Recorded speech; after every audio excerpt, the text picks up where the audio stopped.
Are we live? We live. Yeah. Okay, so I ain't gonna curse, but these. Can we get deep for a second?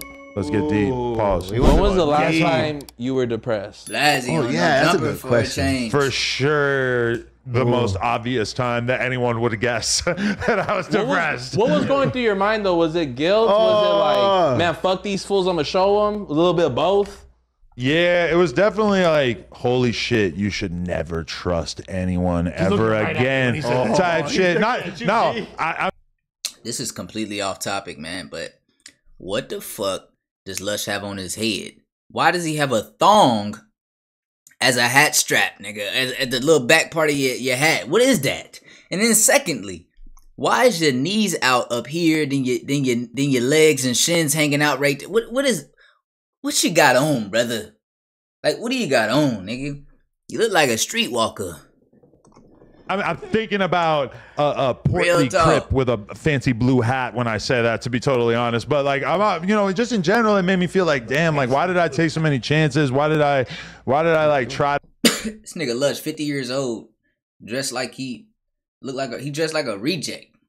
Nigga. To build this thing, I should have just like made it about me. I shouldn't have tried to like build something bigger than myself or whatever. There was a lot of that, but then it was also like a lot of like self-examination of like, damn, like I should have been closer to people. Like I should have like kept more of a real relationship with people so that it wasn't so easy for people to just be up and leave, that's part of the problem when you have 10 people on a channel or fucking 15 people on a channel, is that it's like super hard to have like a real fucking relationship with all those people, especially when you're like me and I'm a fucking workaholic plus like a person who like demands alone time. Right. Like I'm not like gonna just like that whole scenario probably would have been different if I was the dude who was going to the club every weekend with them. Well, that's also like something that I've explained to people multiple times. I was like, if Adam acknowledges your existence outside of the content,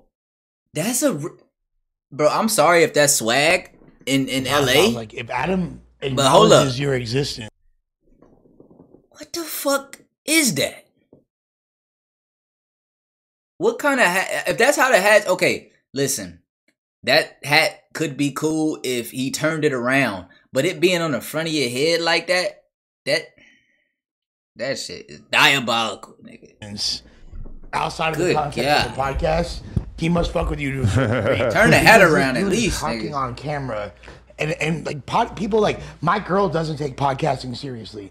She's Guatemalan. She's a hard worker. That's right. Obviously, Blazzy wouldn't fuck. I don't take me serious either. Nigga. She's Guatemalan, just like a child. You feel me?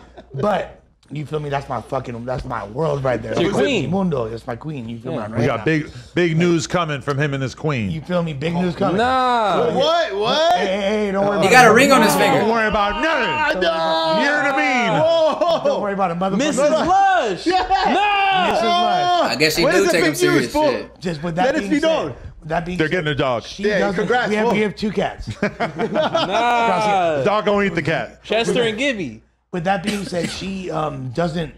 I'm not gonna say she doesn't respect podcasting, but she doesn't look at it as real work, and she doesn't understand that the amount of endurance it requires mentally to focus, to be engaged in a conversation, to make it coherent, to have an appeal to a mass audience, and do it while simultaneously like discerning a topic is actually very time consuming. Podcasting, I think like the main thing that makes it hard for people in this generation is that it should be 2 hours of you. Man, they need to get that frame off of him, not bro. thinking about yourself, that hat is killing just me. thinking about the conversation and trying to create something that like, yo, are you ever around like a group of fucking young people, even like, 20s or whatever? They just sit around on their phone. They don't even fucking talk. They roll weed and they sit on their phone. It's like podcasting is like, obviously you're doing that. Bro, I just noticed, and why are they not framing it up, putting it on Adam?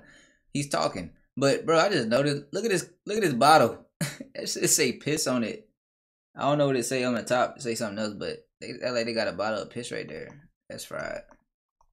That too, like you're rolling weed probably, like at least on this podcast, but like it's just like it takes a lot of fucking effort. And the other day I was reading a conversation on the most recent WAG podcast where I was like hella burnt out, and me and WAG did a pod, but it was only an hour because before that I did like a 3-hour podcast and a 2-hour podcast, and like That's 6 hours of podcast. And this dude commented, and you know, like every once in a while you read a comment that actually like sticks with you. And he just said like, "Oh, Adam complaining about having to work for 5 hours. Welcome to the real world." And I'm like, bro, number one, I don't feel like I was complaining, but number two, you fucking do it. You try to like hold down a conversation with someone for 3 fucking hours and stay in the zone and not get lost in thinking about what fucking bills you got to pay or whatever, and like actually stay in that zone. Like, to me, that is like a fucking meditation. That would be me for sure. It's taking yourself completely outside of yourself and just having to like think about this other person, which is not something that most people really do. I wish Brick Baby was here right now, and I'm sorry. Actually, you go ahead. Because I mean, it's beyond even just having a conversation. You're conscious about like, okay, what makes sense on camera? Am I cutting this fool off? Does this sound good? Should we stay on this live for 5 minutes? Exactly. That's all a skill, right? It goes way beyond, because as far as like people that just work jobs and just talk to people, you got telemarketers, but they're not conscious about like what the other guest is thinking, how people are gonna perceive. Okay, that's the end of it. I guess, man. Listen, Adam's never gonna take accountability for what he does, bro. He's just not. Like, he's always gonna say like he's gonna have an excuse for why he couldn't do something. He wish he would have did this, but it always ties into not being his fault type shit.